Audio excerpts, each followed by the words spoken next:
الحمد للہ نحمده ونصلي على رسوله الكريم وعلى آله وأصحابه ومن تبعهم بإحسان إلى يوم الدين أما بعد.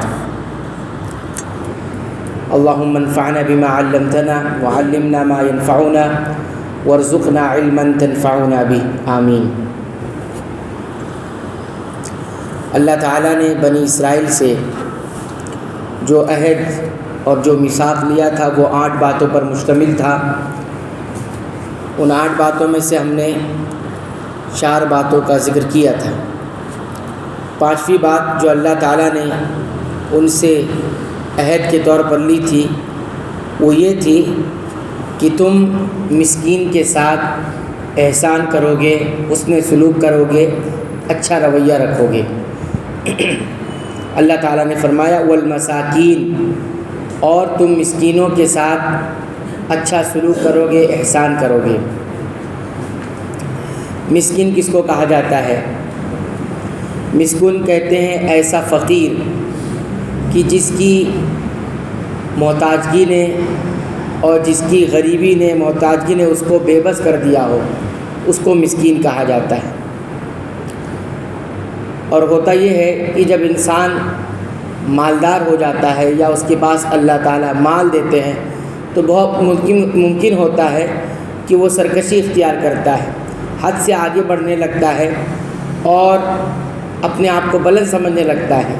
یہ امکان زیادہ ہو جاتا ہے بالمقابل فقیر آدمی کے. فقیر آدمی اتنی سرکشی نہیں کر پاتا جتنا ایک مالدار آدمی کر سکتا ہے، کیونکہ مال کی وجہ سے اکثر شیطان انسان کو بھڑکاتا ہے اور فریب میں جلدی لے لیتا ہے. لیکن مسکین آدمی اگر اس کو شیطان بھڑکاتا بھی ہے، فقیر ہوتا ہے، اس لیے وہ سرکشی کم کر پاتا ہے، اس لیے اس کو مسکین کہا جاتا ہے. علماء یہ کہتے ہیں کہ فقیر اور مسکین جب یہ دونوں لفظ ایک ہی جگہ اکٹھا ذکر کیے جائیں تو فقیر کا معنی الگ ہوتا ہے، مسکین کا معنی الگ ہوتا ہے. لیکن جب کہیں مسکین کا ہی ذکر آئے تو اس میں فقیر بھی ہوتا ہے اور مسکین بھی ہوتا ہے. اب ہمیں یہ دیکھنا ہے کہ فقیر اور مسکین میں کیا فرق ہے. تو علماء یہ کہتے ہیں کہ فقیر وہ شخص ہے جس کے پاس ضروریات پوری کرنے کے لیے کچھ بھی نہ ہو. فقیر کس کو کہتے ہیں؟ جس کے پاس اپنی بنیادی ضروریات پوری کرنے کے لیے کچھ بھی نہ ہو یا آدھی ضروریات بھی پوری نہ ہو سکے، وہ ضروریات میں سے آدھی بھی پوری نہ ہو سکے، اس کو فقیر کہتے ہیں. اور مسکین کس کو کہتے ہیں؟ تو علماء کہتے ہیں وہ شخص جس کے پاس نصف یعنی آدھی ضروریات پوری کرنے کا ذریعہ ہو. آدھی ضروریات تو پوری ہو مگر وہ مکمل کفایت نہ کر سکتا ہو، یعنی آدھی پوری ہوتی ہے اور پوری وہ بھی برابر نہیں ہوتی، تو یہ مسکین ہے. اور اس سے پہلے جو ہے وہ فقیر ہے. تو مسکین بہت فقیر سے بھی نیچے آ گیا، فقیر سے بھی نیچے آ گیا. فقیر کے پاس کچھ نہ کچھ ہوتا ہے لیکن وہ کفایت نہیں کرتے یا آدھی کر لے، لیکن مسکین کے پاس اس سے بھی کم ہوتا ہے. تو یہاں پر مسکین کا ذکر ہے کہ تم مسکین کے ساتھ بھی کیا کرو؟ اچھا سلوک کرو، احسان کرو.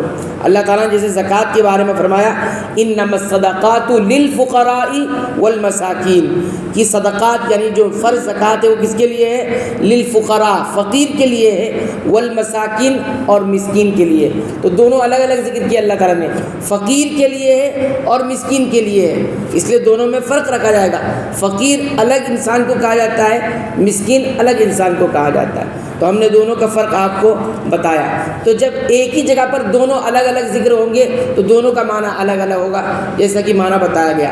لیکن کہیں صرف فقیر کا ذکر ہوگا حدیث قرآن میں تو فقیر میں مسکین دونوں آتے ہیں، فقیر بھی آئے گا اور مسکین بھی آئے گا. اور کہیں صرف مسکین کا ذکر ہو تو اس میں فقیر اور مسکین دونوں آئے گا. جیسے یہاں پر اس آیت میں ہے، کون سی آیت میں؟ جو آیت نمبر 83 ہماری سورہ بقرہ کی چل رہی ہے، اس میں اللہ نے فرمایا والمساکین، تم مسکین کے ساتھ بھی اچھا سلوک کرو. لہذا ہم پر یہ واجب ہوتا ہے کہ ہم فقیر اور مسکین کو تلاشیں گے، ڈھونڈیں گے احسان کرنے کے لیے. وہ ہمارے رشتہ داروں میں بھی ہو سکتا ہے اور رشتہ داری کے باہر بھی ہو سکتا ہے. تو فقیر اور مسکین کو ڈھونڈنے کے بعد، معلوم کرنے کے بعد، پتہ کرنے کے بعد، معلوم کروانے کے بعد ہمیں چاہیے کہ پھر ان کے ساتھ احسان کا معاملہ کریں. ان کی جو بھی امداد، مدد یا احسان اور سلوک ہو سکتا ہے وہ کرنا چاہیے۔ یہ وہ عہد اور میثاق ہے جو اللہ تعالیٰ نے بطور خاص بنی اسرائیل سے لیا اور باقی انسانوں سے بھی یہ لیا ہے کہ سماج اور معاشرے میں مسکین کیٹیگری کے جو لوگ ہیں ان کے ساتھ بھی احسان کرنا ہے، فقیر کیٹیگری کی جو لوگ ہیں ان کے ساتھ بھی احسان کرنا ہے۔ اسی احسان اور سلوک کے بنیاد پر ایک اچھا معاشرہ بنتا ہے، ایک اچھے معاشرے کی تشکیل ہوتی ہے، بنیاد پڑتی ہے، اور ایسے معاشرے میں امن و سکون ہوتا ہے، بے چینی ختم ہوتی ہے اور جرائم کم ہوتے ہیں، جرائم کم ہوتے ہیں۔ ایسے سماج اور معاشرے میں گناہ کی شرح کم ہوتی ہے۔ کیونکہ احسان و سلوک کا معاملہ ہوتا ہے، بہت سارے لوگ جرائم کی راہ اور جرم کی راستہ اس لیے پکڑ لیتے ہیں، راہ اختیار کر لیتے ہیں کہ انہیں ان کے ساتھ حسن سلوک نہیں ہو پاتا۔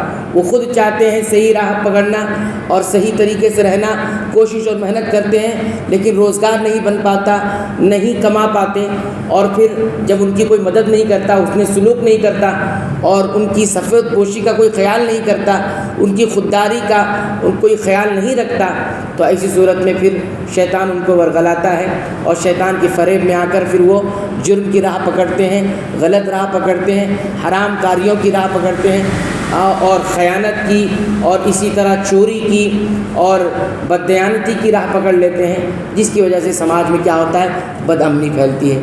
اسلام نے کتنے کڑے اصول دیے ہیں کہ جس کی بنیاد پر سماج اور معاشرے میں امن لایا جا سکتا ہے، جس پر عمل کر کے سماج اور معاشرے کو فساد سے بچایا جا سکتا ہے۔ بہرحال یہ 5واں عہد تھا جو بنی اسرائیل سے لیا گیا تھا، ان 8 عہد میں سے۔ انشاءاللہ مزید جو عہد ہے آئندہ درس میں اس کا تذکرہ کریں گے۔ اللہ تعالیٰ سے دعا کرتے ہیں رب العالمین تو ہمیں قرآن حکیم کی پابندی سے تلاوت کی توفیق عطا فرما، اس کو سمجھ کر پڑھنے کی توفیق عطا فرما، غور کرنے کی بھی توفیق عطا فرما اور اس کے مطابق عمل کی توفیق عطا فرما۔ اے اللہ تو ہمیں بخش دے، ہمارے والدین کو بخش دے، تمام مسلمانوں کو، مومنوں کو، اہل توحید کو بخش دے۔ اے اللہ ہمارے ان بھائیوں کی مدد فرما جو مظلوم ہیں، بے بس ہیں، لاچار ہیں، ہمارے مومن بھائیوں کی مدد فرما جو ظلم و ستم کا شکار ہے، رب العالمین کے ظلم و ستم کو ختم فرما دے، اور رب العالمین ظالم کے اگر نصیبے میں ہدایت ہے تو ان کو ہدایت عطا فرما، ورنہ انہیں ہلاک کر دے، نیست و نابود کر دے، اور ان کی ناپاک سازشوں کو رب العالمین ناکام بنا دے۔ آمین۔ وآخر دعوانا الحمدللہ رب العالمین۔